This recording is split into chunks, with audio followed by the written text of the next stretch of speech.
How's it going, everybody? World Money Wins here. Welcome back to my channel.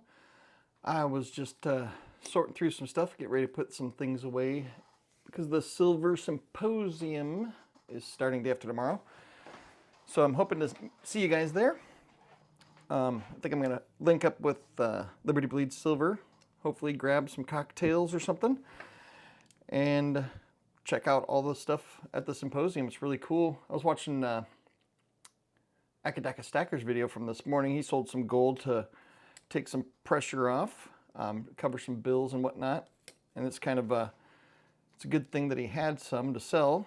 So this stuff really comes in handy in case you really need some money. So good for him for stacking this stuff and being able to liquidate it to put it to good use. I'd like to add, I commented on his video and asked if he thought about doing an eBay store or something like that, because a lot of people know I'm a big fan of eBay and selling junk on eBay, stuff that you'll never ever look at again. There's so many, I think somebody like Gary Vaynerchuk said that the average person has like between $5,000 and $20,000 of junk in their garage that they will never pick up off the shelf again in their entire lives. And stuff like that, you just sell it. But it's for me, it's super fun. I love selling stuff on eBay. It doesn't make me a ton of money. I might make 20 bucks a day, but if I work at it, if I actually put in time, go buy more stuff.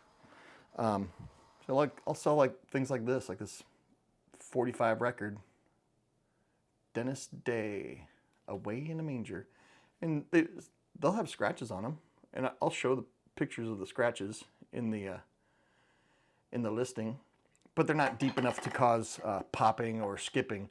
So you just have to be sure that they're not popping or skipping. But stuff like this, you sell it for $4.99, and then the buyer pays the shipping.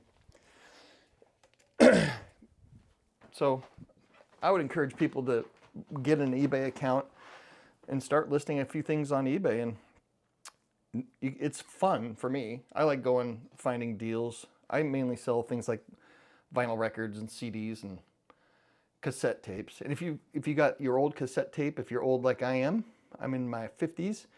If you got your old cassette tapes from the 80s and you are a heavy metal fan, you've got gold there. If you got Alice in Chains cassette tapes, I think I sold one for $35 for an Alice in Chains. I can't remember which one it was. I know the case was yellow tinted. It wasn't the typical white jeweled case, the plastic case they come in, but the plastic case that came in was tinted yellow. It's like 35 bucks. It seems like I've never been a big fan of Alice in Chains. I'm more of a Metallica guy. So if you've got Metallica Ride the Lightning on cassette, Metallica Master of Puppets on cassette, or the newer stuff isn't as popular, but the older Metallica stuff is. That's all just money sitting there. And even CDs. You'd think the CDs are dead. I've sold CDs without the case, just a random CD without the case, and it has scratches on it. As long as the back side, the side with the label is good, then it'll still play good. And you should play test them if they're scratched up, just to make sure they're not skipping, because you don't want to have returns or defects. Because that'll affect the algorithm in your eBay store. It won't get seen by as many people. But that's a good way to make a little bit of money. And for me, it's super fun. But this stuff is super handy. Pardon my fingernail. Been wrenching on Jeeps lately. And so my fingernails are going to be dirty.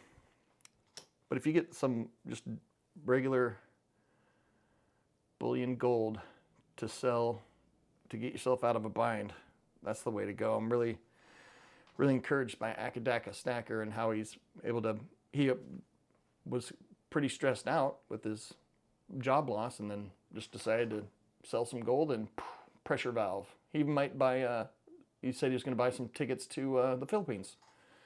Take a little holiday. Why not? If you're not working, take a little holiday. If you're a stacker and you've been stacking for a while, you could do that.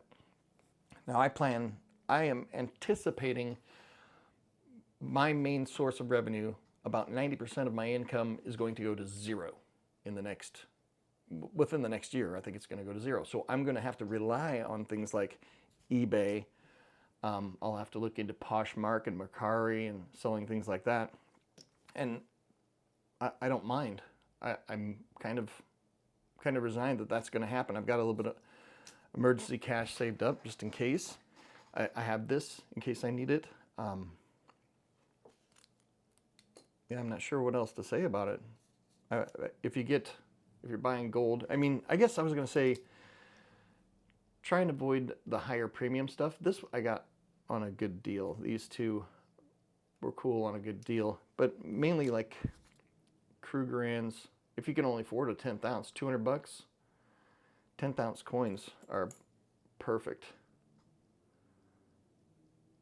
You're going to pay a higher premium, and if you're buying 10th ounce, then you probably can't afford to drop $2,000 on a 1 ounce. But every little bit helps. As long as you got an emergency cash set aside, so you don't have to start, liquidating this stuff when you don't want to. But it's here if you need it. Buy stuff on sale. What else am I thinking of? I can't remember.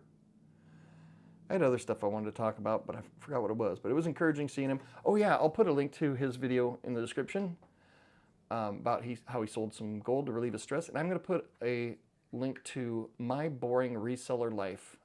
Dude's name is James. He sells on eBay full time. He's been doing it for 20 years. His basement is full of pretty much the same kind of stuff I sell, media, and he's got it organized. He's got a system. He's got a shipping station in his basement. Upstairs in one of the bedrooms, he made a listing office. Really cool setup. The dude brings in, I think his eBay store brings in over $300,000 a year. And what he's doing, he's buying stuff at garage sales, going to Goodwill outlets and buying the stuff that even Goodwills don't want and listing it. I'll put a link to his a video he did last night just showing what he sold for the day. A lot of baseball caps. Who would have thought an old, worn-out baseball cap? People pay high dollars for them. I sold one baseball cap. It was a Knight's Armament, so it was a firearm-related one. I sold it for $99, a baseball cap. Just a used baseball cap that had Knight's Armament across the top. That's a popular brand, and so people wanted it. Anyway, that's about it for today. I'm going to be kind of busy. I've been super busy.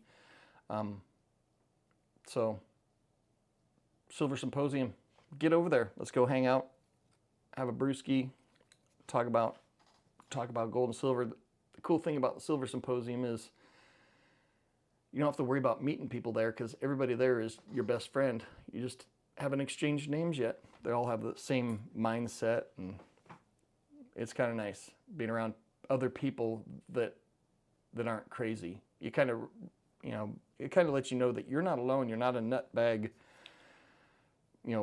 precious metal stacker that's nuts. It's a lot of people are doing it. And it's nice to network with other people that are doing it. That's part of the beautiful things about having a YouTube channel is you get to engage with the community in long form video format. So this is the kind of stuff you probably shouldn't be buying if you're stacking or collectible stuff. Anyway, I'm gonna go. I got a lot of crap to do. I've got to get a week's worth of work done. Well, 3 days. I had 3 days, Monday, Tuesday, and today. Today's the last day, so I got to get my crap done. Anyway, I hope you guys are doing great. Check out the links below. Akadaka is the link. And My Boring Reseller Life. You might not be into reselling, but it's good to get in that mindset of making money when you don't have a job. I've got many different jobs, and I love it. I do what I like, and I just work hard. And when you love what you do, it's easy to work hard. Anyway, can you see my hand in the reflection? Bye. I'll see you guys later. Have an awesome day, and I'll check you out in the next video.